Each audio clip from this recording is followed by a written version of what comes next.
Live.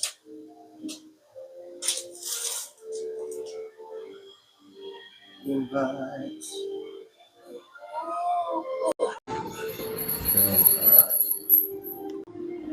Oh, I gotta read it, right? Yeah. I think I remember.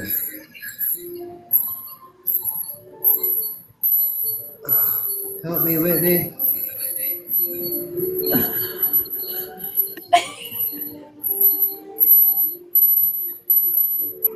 I can't find the mute button. Oh my goodness. Just Oh my goodness. How'd you get up settings?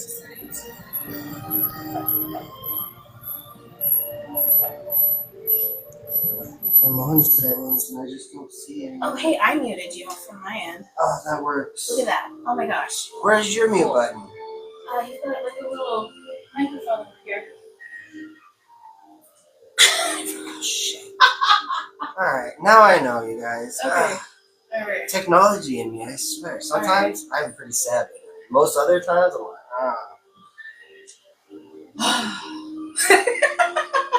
That's a lot. That was. I figured it out though. Gosh. Happy Wednesday. Here we are. Here we go again on our own. But not really. Excuse me as I adjust things. I didn't do this beforehand. Oh, that is right. Well, it's really dark. I guess. There we go. Hey, now you're like in front of a makeup mirror. Oh, I can see you. I can see you. Thanks for the hearts. That show me just how great my glasses are. Oh man, I got a really good nap in. I got a lot of good sleep the last couple of days. But I ran myself ragged a few days before that. Yeah, me too. Even our last couple of videos I posted, I've been super tired. When you bring up that comparison from last week's live to this week, yeah, there was a whole lot of like heavy-ish feeling in the air. Ugh. But this week, I don't know, when I came in and I sat down earlier, I just got this wave of nostalgia. Like way back when we were first doing our lives and the baby feelings. When life was simple. Now we're in 2026, the year of the fire horse, and it's just it's going. You're not wrong. I had some things I could say, but I did not say that. Oh, here we go. Alright, one more. Yeah, that was needed. It feels super tight in the chest. That felt nice. Welcome to our Wednesday late night conversations. I am Whitney, and this is Braydhan. Hello. And I run Esoteric Liminal Horizons. And I run a business that I just totally brain farted the name of. I was not ready for that. I thought we were just jumping into topics. I run Self-Mastering Alchemy with a tasty 5-point harmony. This music just doesn't feel like it's jiving with what we got going on. Yeah. Alright, cool. Exactly. I'll shift it. You're not wrong. So tonight, our late night conversations are going to be about some videos that I saw when I was scrolling TikTok, and ones I can super freaking relate. Same. So there's some deep topics, I think. Are we looking for some like morning tea and cake 1940s vintage that cafe sounds nice. Or something chill. That was too like get up and go adventure. I'm not there yet. I don't know. I think we're close, but still isn't quite right. Not for the topics that we're diving into. Yeah. Let's just tra-la-la our way through these. Well, yes. Arena, cozy lo-fi. Oh my goodness. But yeah, I got a wave of nostalgia. It felt like, I don't know, that night I took a shower and we're in a different cycle of the month for me. Mm-hmm. And it's just weird. Today was like an uber busy day, but It was weird. my nap that I got, man, oh man, it was a solid hour, but I felt like I slept for 7. It was a very deep sleep. Yeah, very restorative. Yeah, compared to last week, I've slept at least 2 nights really well. And that was pretty dope. Yeah, I only woke That was up pretty like cool. 2 times. Definitely feeling better than last week. Which is weird. Alright, so back to what you were talking about. I don't know. So tonight I wanted to talk about relationships, emotional intelligence, patterns, connections, and the weird ways that people operate. So I was gonna play one of the videos. Well, I was gonna play 2 of the videos. Can we do that? I can, yeah. No, I mean, like, are we allowed to do that on our lives? So the cool thing about downloading TikTok videos is that it puts the creator's little thing in there. Yeah, but like they don't get to see that; they just hear it. I'm gonna do it. If not, then TikTok will flash a little thingy thing. Yeah, you're not wrong. I'm just curious. Does anybody else know? So the first one I'm gonna start with is understanding isn't the same as excusing, and I feel like a lot of people can jump on this bandwagon for sure. I don't think the video plays, but because I understand why you did it. It's not me, right? Excuse it. I'm gonna stitch down on a pillow so I can beat people in the face with it. Because some of us are so emotionally intelligent, so self-aware, so good at reading moods and patterns of pain that now every time somebody does something foul, our brain becomes a fucking documentary narrator. Well, you know, they had a hard childhood. Maybe they're scared. They have trust issues. They might have done that because they're wounded. Cool, maybe all of that is true, but they still did what they did. Understanding the wound does not erase the weapon. Yes. Understanding why someone lies doesn't make the lying okay. Understanding why someone withdraws doesn't make the neglect feel better. Understanding why people lash out doesn't make the group sometimes personally enrich. Some of you are turning empathy into a coupon code for disrespect. You hand out grace like samples at Costco and then act shocked when people are coming back with bigger carts and worse behavior. No, compassion is not compliance. Being able to see the pain behind the pattern is a gift. It is. It means you are deep. It means you're thoughtful. It means you don't move through the world like a brick. But if you aren't careful, that gift turns into a hostage situation. Because then every red flag gets a backstory. Every betrayal gets a footnote. Every boundary violation turns into a group project where you are somehow responsible for both the impact and the healing. Absolutely not. You're allowed to understand someone and still hold the line. You're allowed to say, I get it, and also say no. You're allowed to say, that explains it, and also say, that doesn't excuse it. You're allowed to have empathy without volunteering to be the crash mat for somebody else's unhealed bullshit. Pain can explain behavior. It doesn't harden it. And once you learn that, your life will get quieter, cleaner, and way less crowded with people who thought self-awareness is a hall pass.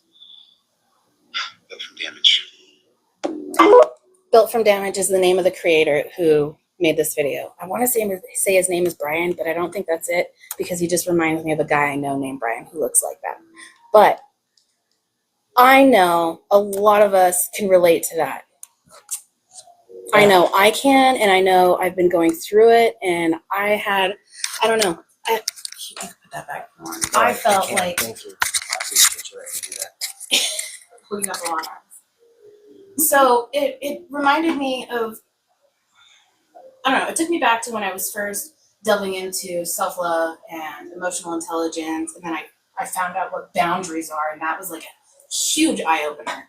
So when I was first stepping into boundaries, I was really harsh about it. Yeah, well, and that's kind of what happens, right? Like you go from one extreme to the other before you find your balance. So going from no boundaries to like I have boundaries. And it manifests in a lot of different ways, right? Like for some people it's hyper aggressive, for other people they're scathing about it, and for some they're just like a solid like shut down, absolutely not, like we are just not even, just no, hard nose, no conversations, shut out. What was yours? Well, I did a lot of things, and when I was putting up boundaries, I was really heavy on the cutting people off. I was quick to do it. I was quick to block people. I was quick to end friendships over things. And the more I learned, the more aware of like my internal feelings and why I was feeling the need to do things like that. Like we've had our own discussions, you and I, Mhm. about blocking and why you need to do that when you can just stop letting people in. And Oh yeah. I've always been told that I've had a sharp edge to myself. I'm very blunt. Well, So it's not that you're blunt. I'm talking from like 14 into my mid 20s. Yeah, but like I was told I was very brutal. I had a very sharp tongue. And a lot of the times I gave unsolicited advice. Oh, So I was there that too. was something else. And it was blunt. It didn't come from a place of love. It came from a place of I see this and I'm pointing it out, Hell yeah. regardless of how it feels. There wasn't a whole lot of and there was a pride in me being blunt and not softening the edges. And so I wanted to soften the edges because it was pointed out enough to me that people close to me were feeling that. So it wasn't just from strangers. And then again there was the whole like I'm not gonna change myself to make me likable to you, but also recognize that maybe I could phrase this differently and still have the impact that I wanted it to have. And maybe take away the whole hurt feelings, because that's a layer to deal with. Boundaries for me were manipulation. Like, I realized just how much more control that you have over your life, and in a sense over others, when you have boundaries.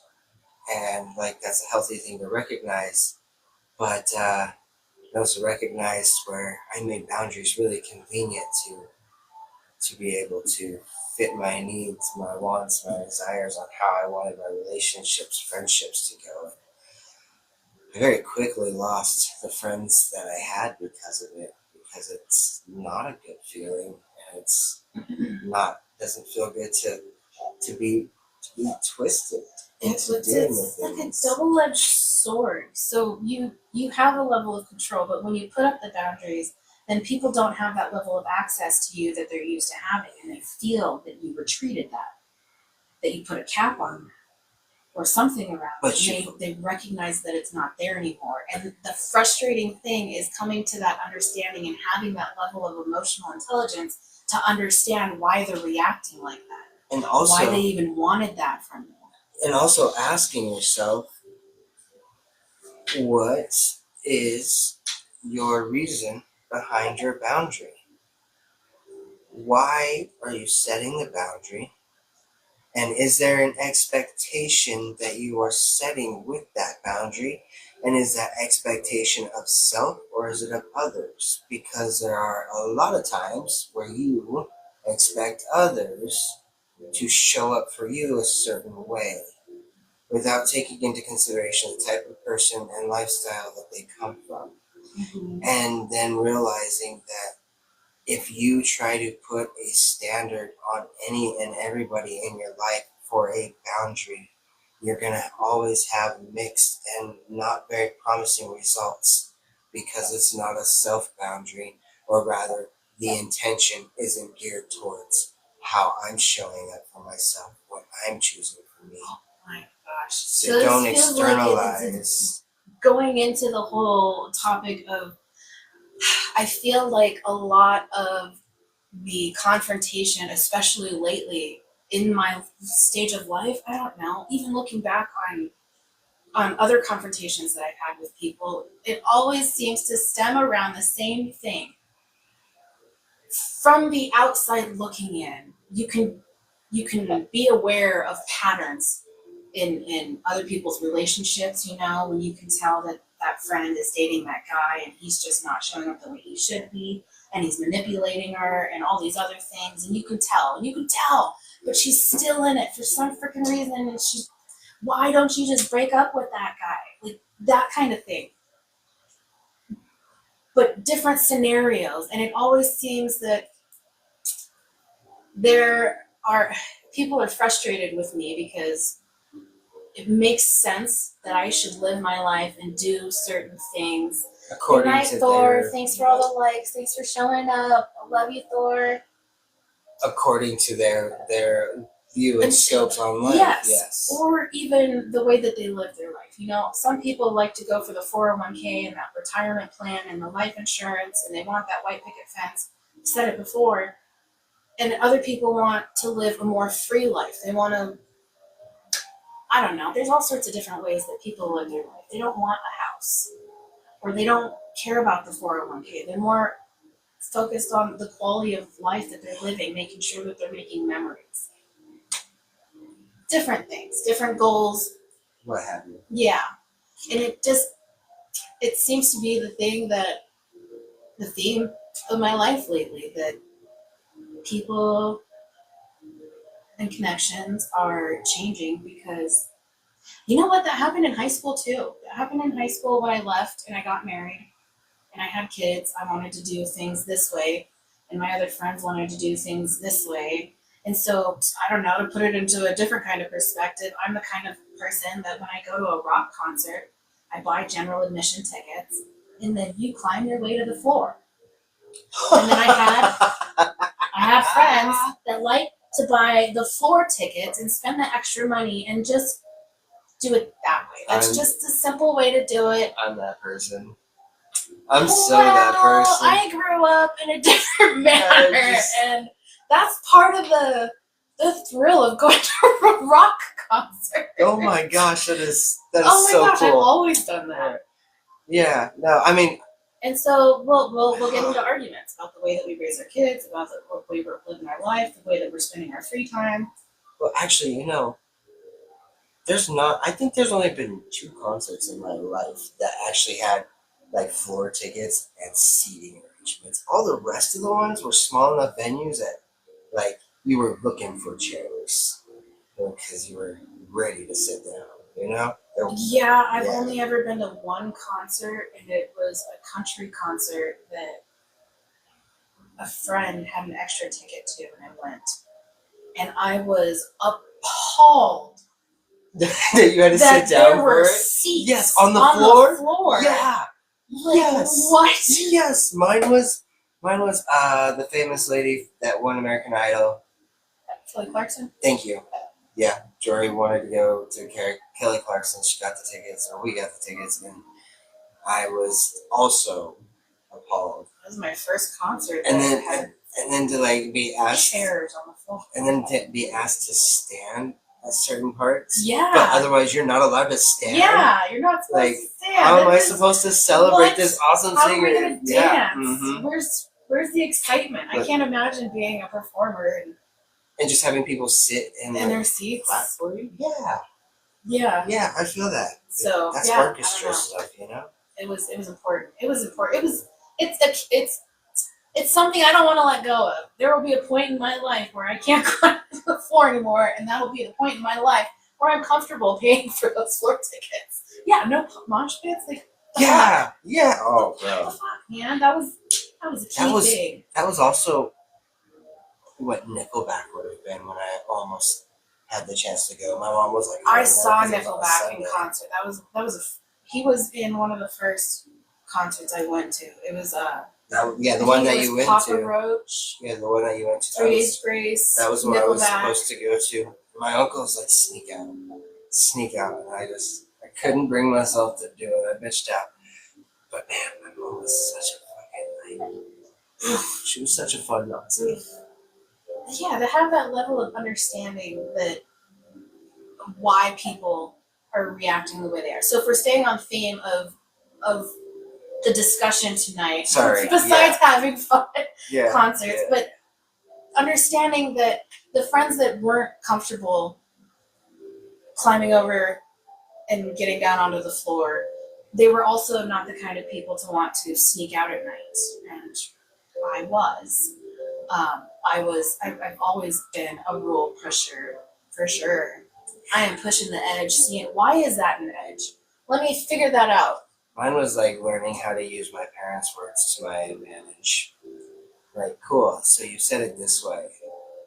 I know how to run with that. Mom, you told me I could go to the mall. I didn't tell you I was gonna stay there. She's gotta let me know you're going to the place. Like, you didn't tell me I needed to do that. You just said that, like, yeah, no, and I worked my way around every one of them using their words. So I got really good at like double talk, double me. It was, I learned a lawyer. I would have made an amazing lawyer, but you know, at 23, when you don't have any friends, like, you have to take a hard look at all these awesome capabilities that you have accrued and how you are actually using them, and realizing that there's a shadow side and a light side to every one of our own habits that we use, that we do. And it ties into this, you guys, like, there's a way to go about boundaries, there's a way to go about this whole excusing thing. And on one side of it, understanding somebody to excuse them away is totally within your rights. And understanding somebody and walking away from them is totally within your rights. But there's ways to go about it. And there's, like, yes, not allowing somebody or holding somebody accountable and choosing actionable steps that hold that person accountable in a way where you are choosing yourself. You are not doing these actionable choices out of hate, out of anger, out of she did it, so now it's my turn. You're getting your just desserts, karma, bitch. Like, it feels good in the moment, right? But those things are so temporary. And when you don't choose yourself in your boundary and you don't choose yourself in stepping away, you have a hard time coming from a place of compassion, love, grace, and understanding with the choice that you are dealing out towards the relationship that you are experiencing. When I look back on my first marriage, I very much remember complaining about the bad times. But then when people ask why I'm still with him, or, you know, all those weird questions that poke at, you know, if you're talking crap about your person, why are you still together?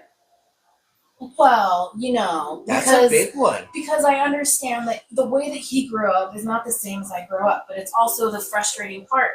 You know, I found myself over explaining because I can understand why, if he grew up in a household like such and such, and if he was raised in such and such manner and this kind of discipline style, and this was the kind of relationship he had with his mother and father, and blah blah blah blah blah. Totally my first relationship. But at the same time, I have all this understanding, and the fact that really at the end of the day, the other person isn't as curious about me as I am overly understanding and explaining away what's going on with them, to the point that I'm abandoning myself. Yes. Which is what pushed me for those boundaries. That's why I went so hard for the boundaries, because I spent what felt like so long over explaining and over understanding for everyone else, rationalizing this is why his behavior is the way he is. This is why he's manipulating me. This is why he's controlling XYZ. This is why he's hurting me in all these different manners. But on the flip side of that, like, it's beautiful because you're recognizing all these reasons to step away, to like see how you're not being chosen, how you're allowing, like, in yourself, because what you allow is a reflection of your own level of self-love and respect. Oh, there's that famous line, you teach people how to treat you. Yeah, how to treat you. Yep, you teach people how to treat you. By what you allow and what you don't allow. So by over-explaining it away, it's just like watching my own tower crumble. Guys. And when you step into that role of over-explaining and over-understanding and giving those chances, you are literally giving the person a narrative that they don't even have to speak. You speak it for them, and then they have no thought towards it, no accountability towards it, because you've taken away the opportunity for them to experience that. It's like wanting people to not get. It's like trying to control the confrontation. You don't want it to feel like confrontation. You want to be able to address it and have the conversation that you wish to have. But Yeah. gosh, at a certain point, with so much understanding, you try to manipulate so that they don't get upset. And you can't control how somebody else reacts, how they feel, what emotions show up in them, what thoughts come to mind that trigger those emotions. Well, and let's be real. Like, do you want to? Think about how much energy it takes to try and manage a situation. I feel like that's where we get stuck, in that people pleasing thing. The over rationalizing, the downfall of excusing yourself away, why it doesn't matter. And I don't think we take into account the energy we spend doing that. It's how do you have compassion and hold them accountable for the hurt that they caused? By not choosing to act on the hurt that they caused. You acknowledge the hurt and how it makes you feel, but you don't retaliate. Because when you retaliate, you are not coming from compassion. So how do you have compassion and hold somebody accountable? You have compassion by acknowledging, yes, you hurt me, and I'm not going to do the same to you. In fact, I'm not going to make you feel what I feel or try and get you to see what you did to me. I'm only going to set the boundary or make the choice that allows me to feel safe in my own self, because I'm not going to allow that behavior to reflect on me, to be a part of my life. And if you can't see it, we can't have a conversation about it, I'm gonna see my way out. If we can have a conversation about it, hell yeah, that means you are checked in with me. But I'm not about to try and rope you into something that you're not aware of. I feel, oh my god, I lost it. Sorry. You're good.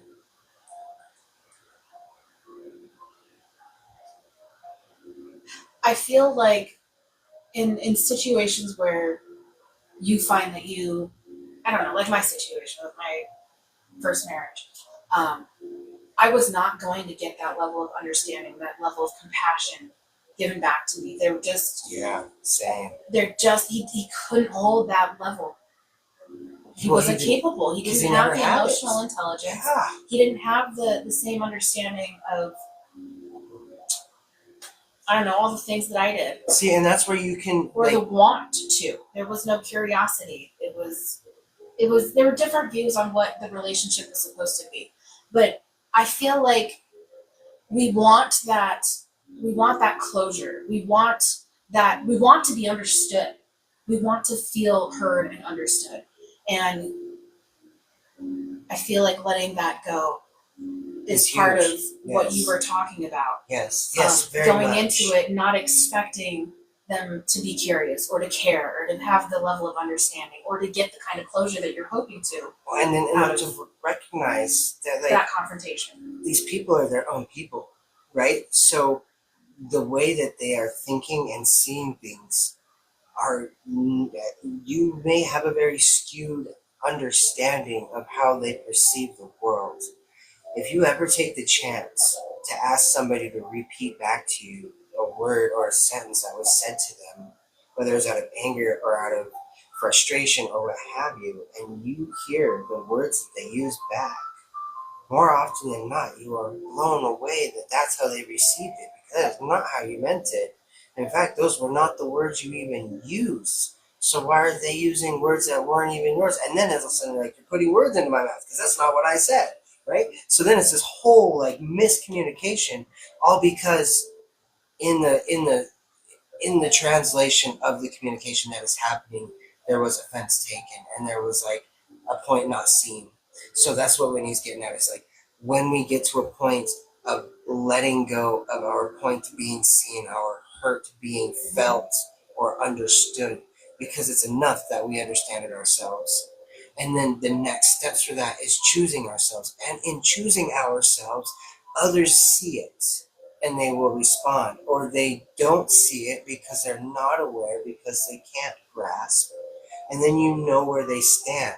And then you can match that energy, not out of so there, but like, all right, I see where you're at. I see your level of comprehension. I will match that and not out of a place of getting back. And when that happens, you get closer than you ever have to seeing resolution in a relationship. Because all of a sudden, it's not about proving a point, it's really about seeing where we're both at.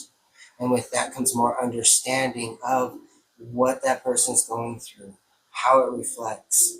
And when you get deep enough into that, there is a like synergistic flip. And now I'm not saying that all of a sudden you guys are all hunky dory with each other, but you get the resolution you were looking for because you saw the truth of that person all the way to the end. And in recognizing that truth all the way to the end, you have the power to let go of all of the hurt and animosity that is built up because you've seen it. You see the whole We pattern. pity the fool. We pity the fool who doesn't have the level of understanding and the capability of meeting us in the same place that we are. And it gets frustrating, right, to like have this capability to be able to perceive, to emotionally regulate. But I think we often forget like that is a privilege. We often use it as an expectation of reciprocation. And when we put expectation on reciprocation, then reciprocation is measured. When it's measured, it will never be measured equally because you'll be too busy measuring it against something else. And then you can't enjoy to receive and give to receive, so on and so forth. It's a blessing and a curse. If you're not willing to take the good with the bad, you will. Such a habit of like looking at your phone. I know, I can tell. Sorry guys, I'm not trying to ignore you. It's a good angle, Brian. Watch your good side. Yeah. I'm speaking to boast. But yeah, I get really passionate about turning people back to themselves in situations like this because it all starts and ends with you. And you get the resolution that you look for based off of your understanding of what's there. And if you chase resolution, you're not going to get it, right? It's no different than chasing money, no different than chasing women, no different than chasing after job titles, so on and so forth. Like you spend so much energy in the chase that you don't take the time to like step into what it actually is so that you can just be it, right? In a weird way. I know, that gets complicated. Go for it. Well, I was just seeing if it was going to fill up the screen or not. I do like that this one's louder. Oh, yeah. Let me get that for you. Oh, thanks. Thanks, friend. Okay, the light's still green. Cool. We're just going to put it there. In many American families, this is how it starts. Families, love is conditional and goes unspoken. Some kids learn to be incredibly mature from an early age, mastering independence before they should have to. On the surface, it looks like maturity, but it's really a coping mechanism. It's not that they don't want to speak up, it's that when they do, no one listens. Eventually, they learn to stay quiet. In psychology, this is called over-adaptation. When children consistently don't get emotional responses to their needs, they learn to suppress what they really want and need. As adults, these people are often seen as strong and reliable, but underneath, they're dealing with deep insecurity. They don't ask for help easily, and they struggle to accept kindness from others. They're more prone to anxiety, mental exhaustion, and withdrawing from relationships. They're incredibly sensitive to other people's emotional reactions, but they're terrible at recognizing and dealing with their own feelings. One criticism can send them into a spiral of self-doubt, and even the slightest distance from someone can trigger intense anxiety. This psychological pattern usually stems from long-term family dynamics. Maybe good grades were dismissed as just luck, while bad grades meant they weren't trying hard enough. Parents would say they were doing things for your own good, while actually creating more pressure. These kids rarely got validation. Instead, they got used to being criticized. When they grow up, they tend to downplay their own worth, struggle to trust in close relationships, and fall into patterns of people-pleasing, avoidance, and emotional suppression. These effects don't just disappear on their own. They carry into adulthood, affecting how we regulate our emotions, interact with others, and even make major life decisions. But here's the thing, these patterns can be changed.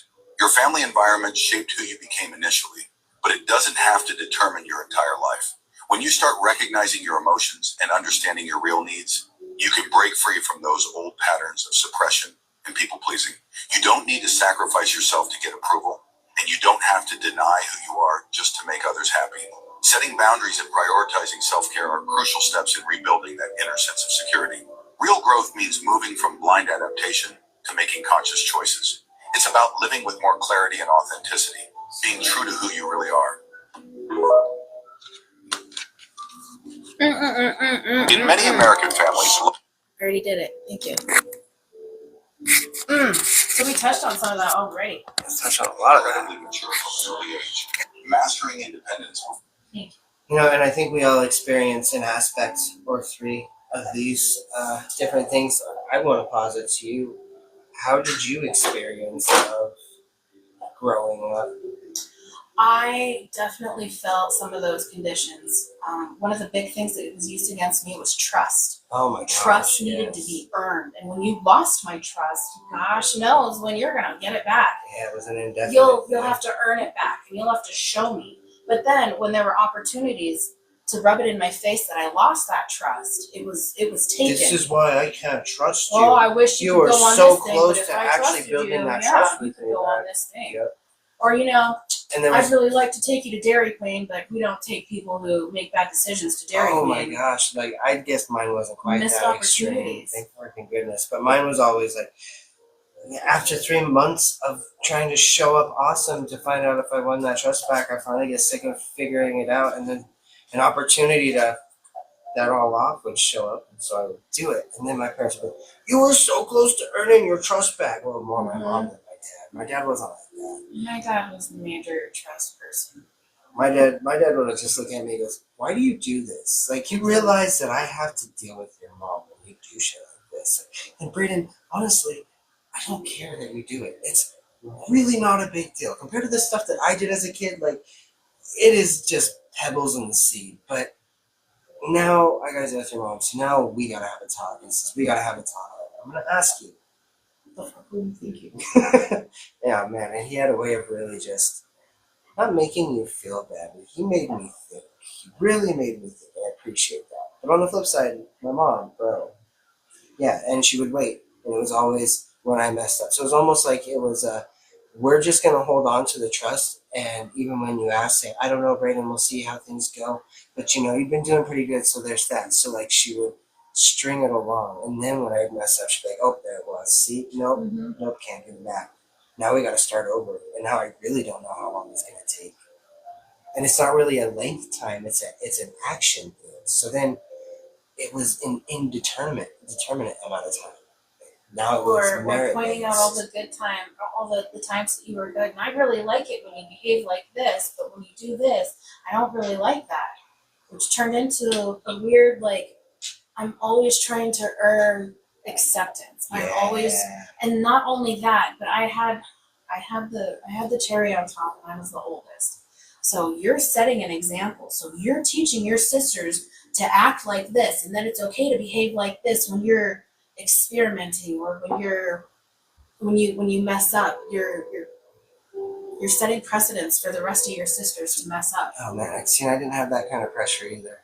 Like my brother's 7 years younger than me, so like there was a big enough age gap. And mom tried to do that a couple times. But I was like, "Mom, like for real and for true, like do you really?" They're too young. They are too young to see what sneaking out of the house really is about. Like they're like 3 and 4, Mom. Like, but you know, I guess I see where you're coming from. My dad really liked to do the cold shoulder thing, Oof. and that was linked to the whole earning trust.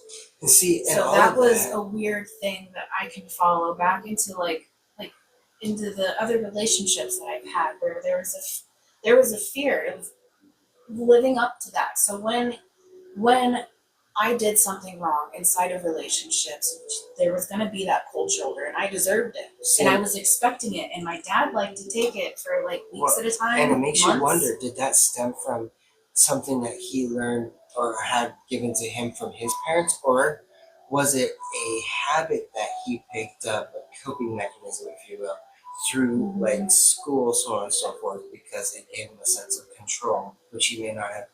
Because I know as a kid, I did not feel like I was in control of my life. I don't know about That you. was something that was also brought It makes me wonder. into, like, you know, when I was growing up, I was beat with a 2x4, or I was beat black and blue and had bruises, and these things happened to me. So I'm taking it easy on you because these things happened in my past. I could be doing this, but I'm not holding back. Yeah, yeah. Well, and it's wild. So, like, I hear this quote because we see this, right? We see the emotional regulations. We're seeing the generational curse breakers, which really, in a nutshell, guys, like, pull away the woo-woo. People are recognizing patterns and saying that's enough. But now we're getting to a point where we are accepting of what our parents did to us as an upbringing, and finding um, finding a sense of understandable compassion, if you will, right? And it not to get biblical and all of that, but it does remind me of a quote. I don't know what verse it is, you guys. It's just, but there will come a time where the hearts of the children will turn to their fathers, and the hearts of the fathers will turn to their children. And I really am seeing that in motion now. Like, we, as kids, are able to look at our parents with less hardness and angst towards what they are doing, what they've done. I have seen that and in in turn, myself and others. yeah, and in turn, like, the parents, now then, may not be both parents, and unfortunately, there are a lot of us out there that will not experience this with their parents. But for those of you that do, like, you will see your parents turn around and have a different level of understanding and showing upness in a relationship with you. But that's like something that it takes time and it's patience, and it goes back into this whole boundaries and what we were talking about. I've seen it. I've seen the turnarounds when there's a weird sense of mortality, and it seemed to be around 50. And I'm sure there will be another time where it comes around again. I don't know, but that's something that I like to filter a lot of the things I say through. Is, if this is the last thing I'm going to say to this person, and I never see them again, am I going to be okay with this being our last words? Ooh. If this is the last interaction I have with this person, am I okay with these being the last words? Mine is always, am I going to be okay with what they have to say about the current exchange that just happened? Because, like, there are times where I show up in a not so great way, and I gotta own that, and I gotta go be like, hey, buddy, like, I dropped the ball there. I said some things, and that was not cool, right? But there are other times where I say the things, and I mean the things, and I'm totally okay with however that person is going to perceive me from that point forward, future conversations or not, because, like, Oh, this is where I Yeah. get stuck on, like, over explaining myself. I'm not gonna over explain myself. I've done it so many times, and I've fought and I've yearned to just make sure that I could help narrate their understanding of what I meant or what had happened. And I just, if you're curious enough to inquire about why I did what I did, then I can explain then. Otherwise, it's just gonna be me, like, this is, I did the best I could with what I knew. This is how I interpreted it, and I tried my best to respond in a manner that I am not going to regret. If Yep. this is the last thing Yep. that happens, then this is how I showed up. So regardless of how I can explain it away or whatever, then yeah. Yeah, no, So just, I'm not talking from an angle of, like, explaining it away. Mine is just more like, if I speak a hard truth, am I okay with saying a hard truth to them? Am I okay with the way I delivered it? Like, do I care how they are going to perceive me from this point forward? Well, honestly, not entirely, because how they choose to respond is theirs to take and deal with. But on the flip side of that, like, you know, going back to your, like, putting softness to your words and your delivery, it goes back to that too. Like, was I over the top, and, like, man, was I too much? Did I maybe project a little of my own shit onto them in that response?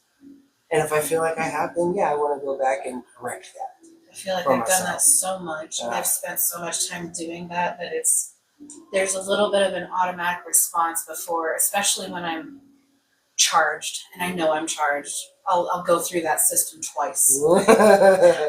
Yeah. Like, okay, I know I'm feeling ways about this. So, is this going to be something that you're okay with leaving with? Like, this is going to, however they interpret it, and this will be the last one. Then yeah.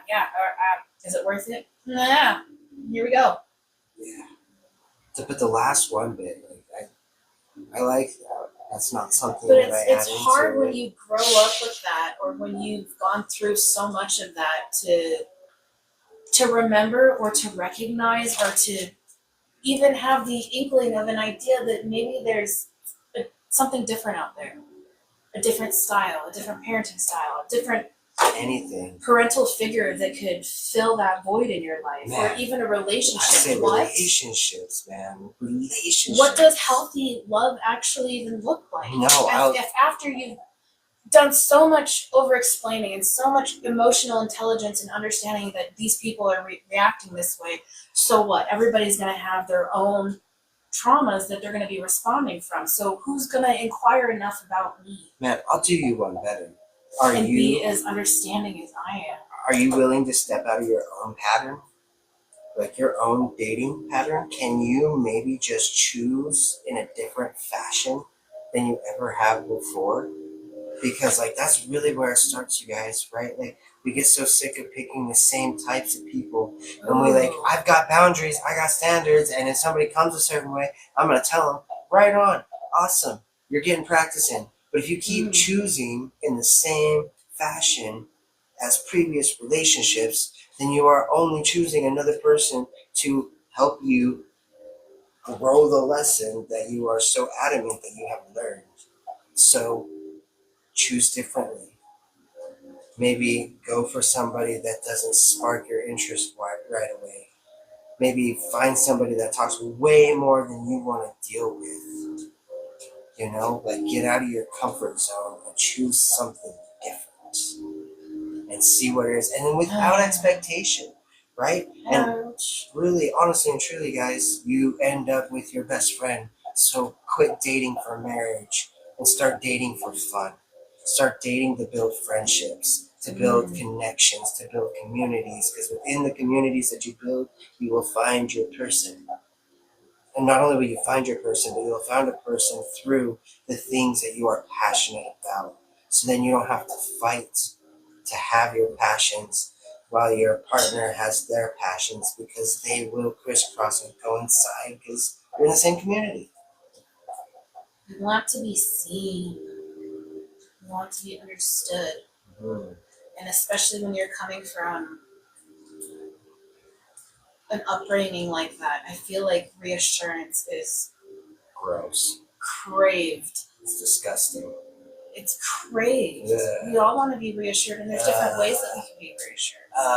You know, you're not wrong. Like, I bash on it, and there is some tastiness in the reciprocation of being cared for and being thought of. But boy, let me tell you, when if you that's talk your about looking for different dating styles, I feel like that's one of them. But if that's gonna be your focus, you're gonna miss out on really awesome connections, because you're setting an expectation and you're measuring. It's conditional. At that point, it is conditional. So yes, it is nice to have these things, and we all want to be wanted, to be seen, to be craved, to be looked after. But in order to receive that, you gotta let that go. I feel like hyper fixating on the reassurance definitely takes away from the. It turns into codependency. For what it is. It turns into codependency, and you start looking for it, and you're asking for validation, and then when you don't get it, you're mad about it. And then when you're mad about it, it's this conversation. We're talking about people who are like from both of these topics. These are like highly emotionally intelligent, aware pattern finders. You see them quickly. I'm one of those, and I still deal with that. Yeah. So when you see a pattern and your alarm goes off, that you know, this is the fourth or fifth time now that we've gone out and done something, and I have overgiven, or you know, okay, I recognize that I said overgiven, so we're not going to use that. But I recognize that I was doing the dating things, and this person isn't reciprocating that, and that bothers me. Yes, it's hyperfixating on the reciprocation, but also that highlights that there are things that you do that do matter.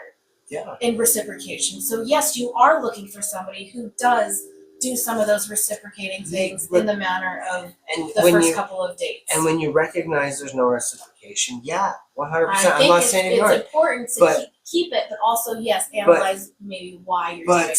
But what I'm getting at is it's the desire factor. What is your desire? Because you will override common sense, you will override opportunity in lieu of what you want because you think that what you want is what you need. And very seldom is that true. And so, in that light, get rid of the expectation of reciprocity. Recognize it when it happens, appreciate it, clock it when it doesn't match the energy, but do not hold on to the desire of the reciprocation because you will miss out on an awesome friendship. They may not reciprocate in a relationship setting, but they may reciprocate really well as friends. They may reciprocate as colleagues. They may reciprocate as somebody that is situationally involved in your life because they like the big juicy things, but they don't got time for the small talk. And you don't know the flavor of that until you give it the chance to be its thing. So, and you can't do that if you're holding on to your desires so tightly that you can't allow your life to breathe. Okay, got it out. But you're not wrong. Like you definitely gotta clock it. It's a duality in there. Like yes, you can. There's a balance. You can be unconditional, but at the same time having those needs that you want filled is okay. Yes. Is absolutely okay. Yes. And it's amazing when it happens, you guys. And then you're like, oh, this is what that feels like. This is yummy. Back for me. Mm-hmm. Awesome. We'll keep looking for that person, but we're not going to shut down the potential friendship that can come with this. Yeah. Yes. And like, think about but how also many. We recognize real quick that is not like. Well, they're really toxic for a relationship, and they might beat me, but I think as friends, we'll be fine. We can't rationalize that. You're not wrong. Yeah. Exactly. Oh, yeah. I feel that. How many times have you guys done that? Like, how many times have you, like, changed the questionable relationship to a different dynamic to see if maybe it wasn't so, oh my gosh. And, like, what was your success rate with that? Because there have been a couple where it was like where I tried to change. Where you changed the direction of the relationship. Like, well, at one point I tried to due to toxicity. Let me add that in. Due to toxicity. Change it because it was toxic. So after my first marriage, I wanted to be pampered. I wanted to be the soft woman. I wanted to not be the person who mothered and did all the things and was the caretaker and everything else. I wanted to be pampered. And so I tried to go into relationships as like, I am the soft woman. I want to be taken care of. I did not like that at all. At all. I am too much of a bold person. I want to speak. I do not want to be the soft, quiet woman in the background. So I didn't like that. And then I tried to be the hard ass bitch and like dictate what was happening and you're not going to tell me what to do. And that was a little fun. That was definitely a little fun. I bet it was also taxing. Oh yeah. Whew. Yeah. Then I definitely wanted to really revert back to the softness. So when I found my beautiful happy medium, I don't even know if it's a medium. It's just a satisfying and all. It can be everything. I get to be the full Gemini spectrum. And holy crap, do I love it. That's how I feel about being a Libra, man. Like, really, the ability to just be you know what, though? Just finding your best friend was really, really that's where everything shifted. Being with your best friend, being the silly, goofy person, and also the soft, and also the hard, and being able to shift back and forth to. That was my second marriage, man. Being the dynamic woman that you are. I got to be with my best of best friends. Yeah, in my second marriage, and that was really awesome. Like, the first 5 years was just wow. Mm-hmm. The last 3, complacency gets you guys. Like, I am a lucky woman. Holy cow! Let me tell you what. For sure.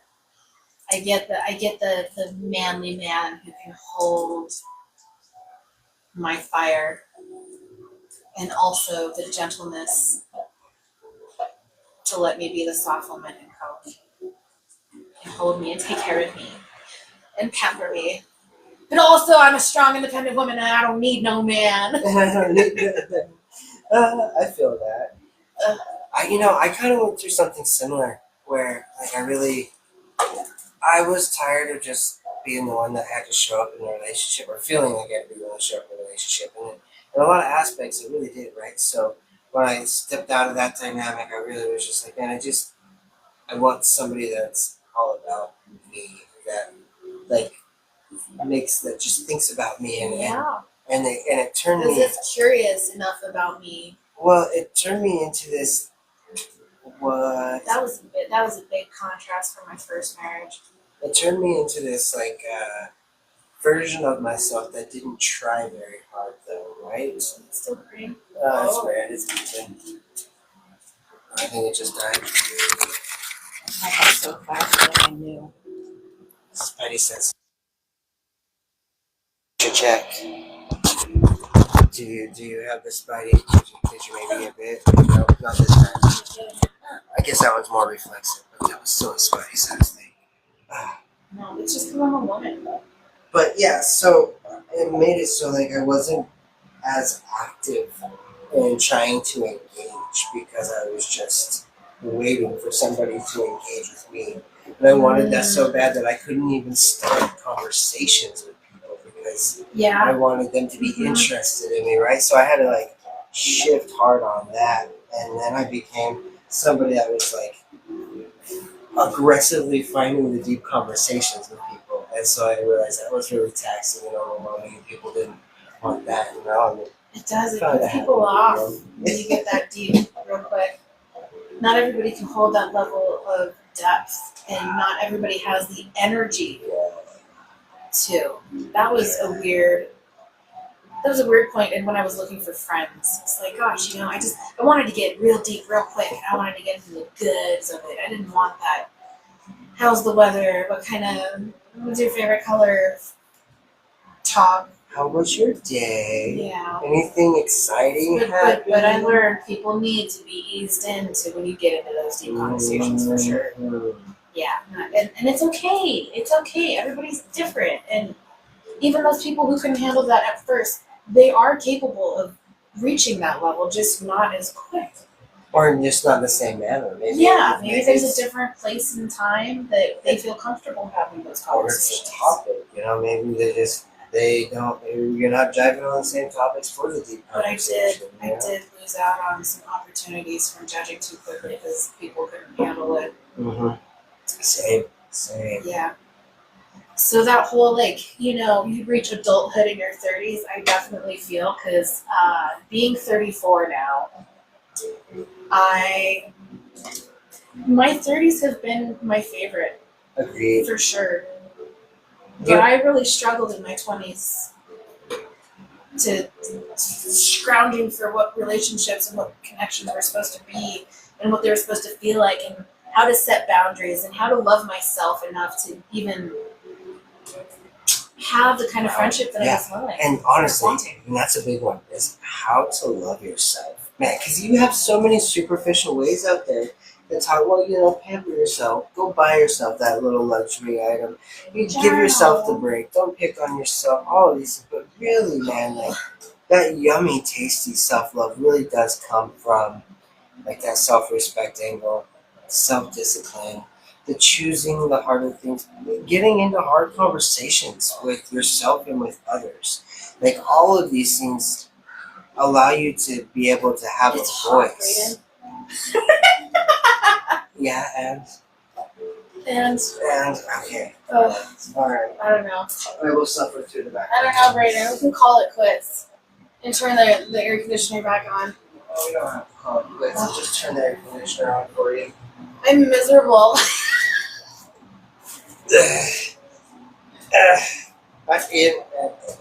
I know, I'm in my element. I work on roofs and in the top half's of trailers, so it's always like this. I'm an inside girly. I work indoors. It's nighttime. All right. Yeah, I get it. I get it. It does get pretty hot in here pretty quick. It's not a very big space, so it gets hot I quick. feel so much better already. But anyway, like I was saying, when you focus on the harder aspects of your life, of yourself, you own yourself, you own the hard conversations, you don't step away from those conversations because of the fear of the reaction. If anything, look forward to the reaction. The reaction is information. It lets you know where they're at. Lets you know how they're receiving you. There's just so much in it. So, step into that. Because stepping into that, you really start to see how to love yourself and what it really means. And you find that people who are doing it as well. It gets lonely. Mm-hmm. It gets really freaking lonely. And the dating pool gets smaller because there are less of us that are in that emotional regulation and whatnot. But as the information gets out there, more will step into that. So we're just ahead of the dating pool. The dating pool will grow. It is growing. Have faith. Yeah. Yeah. Who knows? Maybe you'll find somebody from a different My dating pool. biggest complaint going through that whole journey of finding self and finding, I don't know, what your boundaries are and what your values are inside of a relationship. I just didn't want to be alone. I wanted people. And I did find that. You know where I found that? I found that in groups. I found my own spiritual group. You can find other groups, other activity groups. But I really like when we get out of high school, it's hard to find the situations like high school where you are forced to be in a group of people where you need to find someone that you get along with. And especially if you weren't a person that did a lot of extracurriculars in high school, it's really hard to do them outside of high school because you don't have the practice of groups. So we all crave them. There are other activities and groups out there around you and in your area. You gotta look for them. Opportunities. Go to bingo night. Bingo night. I like bingo. I really like bingo. Bingo. I'm gonna be set as an old lady. I'm gonna be so good at bingo. I can do the 4 cards. I can't do the 6 cards at a time, but I can definitely do 4 cards at a time. I'm so good at that. How many conversations can you have at bingo? Because you gotta be listening for the numbers, Well, in between games, I'm sure you gotta That's true. clear off and reset and put everything back. And That's right. I don't know how fast they're calling bingo numbers out, but That's true. I don't know. I haven't actually gone to a bingo night. They have a bingo hall here, I know. which I think is wild. A whole building dedicated to only They have bingo. a little jackpot for winning and stuff. That would be fun. There's probably a buy-in. That'll be something I do in the future. In the near future, I see. In the near future. Yeah. What do you think on that? Along with axe throwing. I love axe throwing. It's been a while. I haven't done it in a hot minute. They have adult airsoft BB splat attack with the Orbeez guns and the laser. That would be fun. Where's that at? Wild Rose Paintball. Oh, that's right. I see their promotions. They do a lot of advertising for adults. Mm-hmm. Yeah. There's all sorts of things to do. It's just weird, it's odd, it's creative, it's outside of the norm that you're probably used to, but Wow. finding friends and making conversation connections. just kind of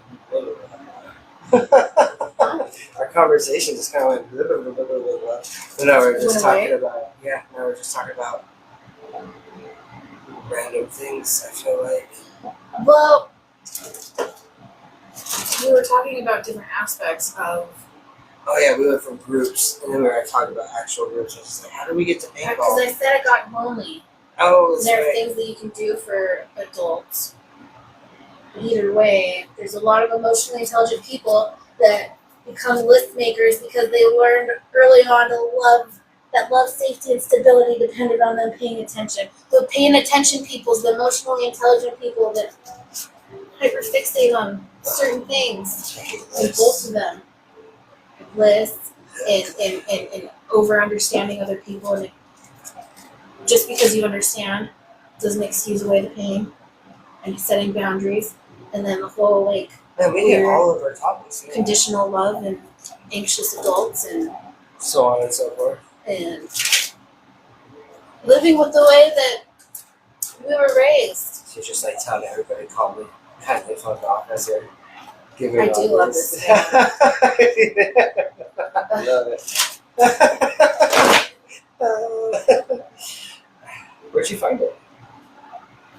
It was a gift. It was a gift. That's really cool. Yes. But I'm good on all the topics tonight. That was our deep thought, emotional conversation topic for tonight. We played the 2 videos, talked about how you have your own business and I have my own business, and I feel like coming on to TikTok, that's a thing that can be talked about, you know, seeing as we're reaching all these other different people. Right. I own a not wrong. business, Esoteric Liminal Horizons, and we had come from the Facebook group that we normally are on, but over the last month we've been on TikTok because This guy. Braydhan's making changes, and it felt like an easier place to go for a late night conversation. Look, it's 11:11 here, or Mountain Daylight Time, or whatever they call it, Mountain Time. Mountain Time. 11:11, make a wish. Thanks for coming. I'm not sure where we'll be next week, but we'll be figuring that out since things keep changing. I'm not sure what I'm gonna do, but I know that I have felt this weird. I don't know. I've got this energy, and I'm excited to start figuring out where this is gonna lead. I'm saying, I finally found my direction for self-mastering alchemy. I want to teach people unconditional love. I want to teach people how to choose themselves, live an authentic way, so on and so forth. You guys, like, it's a very interesting life to live, and there's a lot of freedom in it after you get through all the things. But, you know, maybe a little bit through it. You know, you get to accrue your freedom as you set yourself free from all the thought chains that we keep ourselves in. All right, that's all I got. Yeah. All right. You have a wonderful night, everyone. Happy Wednesday evening, and we'll see you next week somewhere. Hasta la Somewhere. bye. Somehow. Somewhere. Where's my power button?